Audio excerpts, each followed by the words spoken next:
Hey guys, welcome to the checkpoint. It's been a little while since we have come on and given you guys an update, but as a lot of you are aware, the latest issue has hit the ground running from the printer. So I'm going to go over that in just a moment.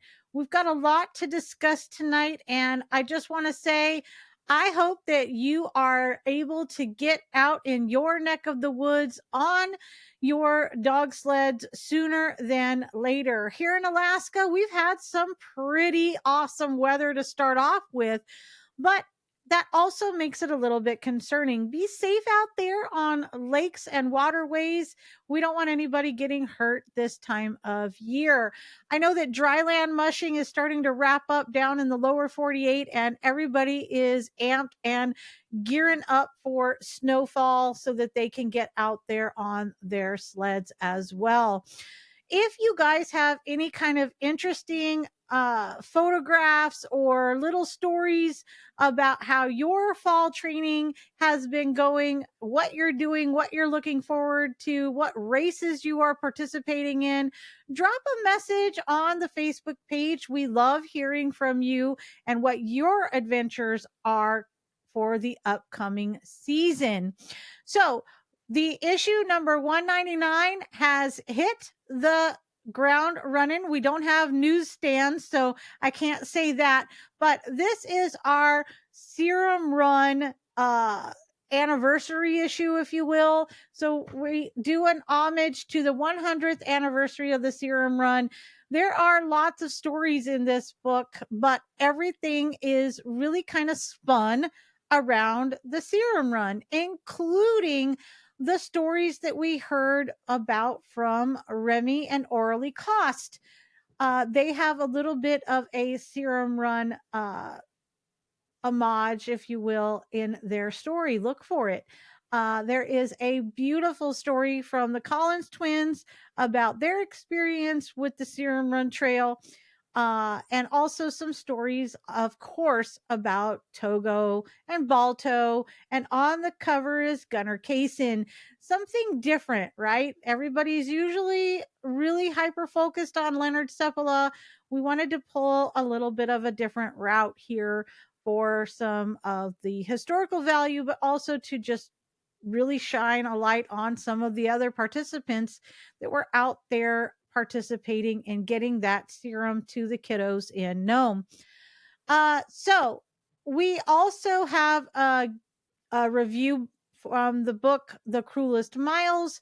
We do a profile story on the expedition that will be taking place in January commemorating the serum run, and that is the Centennial Sepala expedition, um, underway by Jonathan Hayes. And Jonathan Hayes is a gentleman from up in Maine, and he has gathered a few of like-minded friends from his neck of the woods. They're going to be traveling out here to Alaska to traverse that trail, like I said, in January, which is the actual dates that were ran 100 years ago. We wish him well, and we hope that the trail is fast and easy for him. But those of us that do mush here in Alaska, we know that the parts of the trail that he's going to be on can be quite sketchy at this time of year. So, again, we wish him well, and we hope that all goes fine for him and his crew. There will be a Black Friday sale for the subscriptions. Now, please understand, if you have subscribed up to Black Friday, we appreciate that. We thank you very much. But, just like with any other sale, we can't uphold the value of the subscription if you subscribed prior to this sale or prior to the knowledge of the sale. Thank you so much for subscribing. We hope that you stick with us. And then the sale is a limited time only, so it's going to be hard to get in. So we hope that you guys are out there that haven't subscribed to the magazine are looking to do so. We have updated the digital archives with all of the issues. 1 through 199 of Mushing Magazine. Um, but also some big news as far as I'm concerned. I'm the historian here for Mushing Magazine, and I'm super excited because I started this last week. I started to archive the Team and Trail newsletters. And Robert put the first one out there on the website. So if you're already a subscriber and you've got digital access, you can go check out the very first issue of the Team and Trail newsletter that uh, the Fishbacks put out in December of 1963.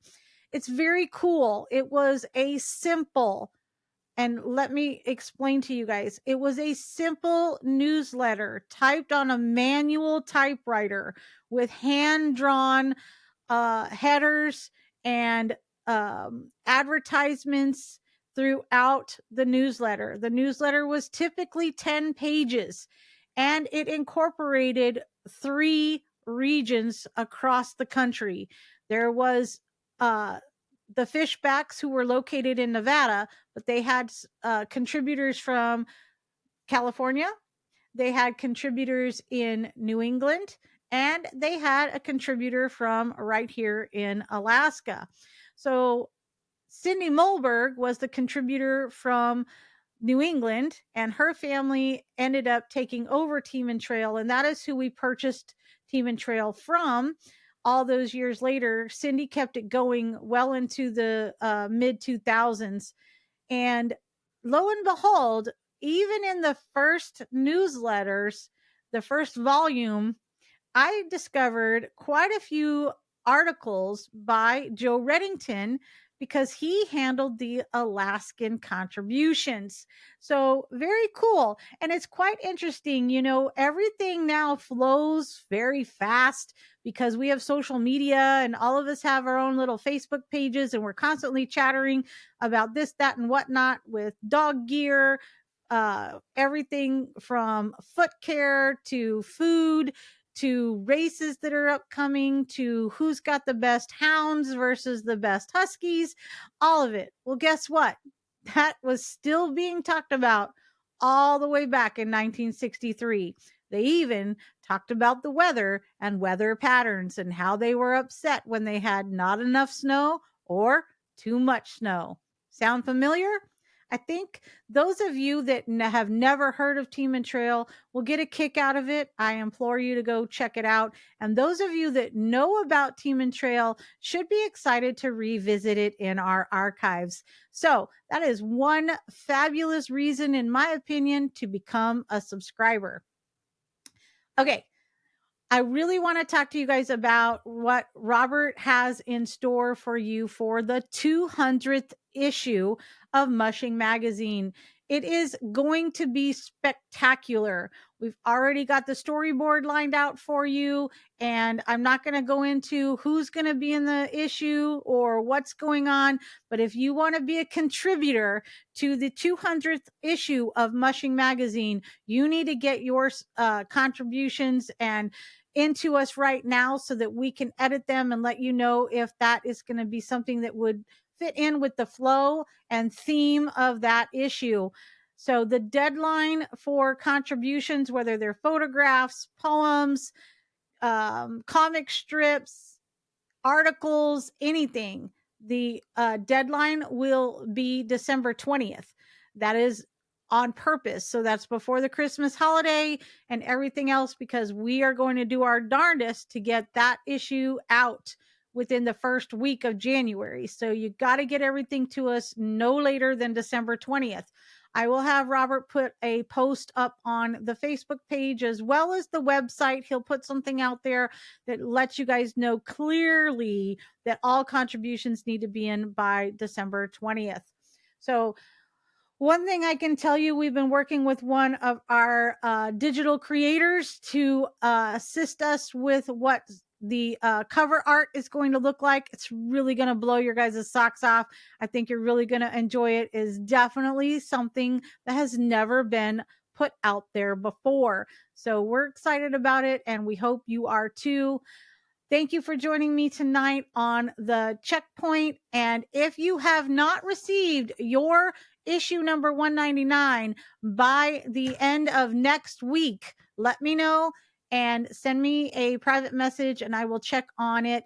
Could be something as simple as your address is not right or something like that, but we do our best to make it right.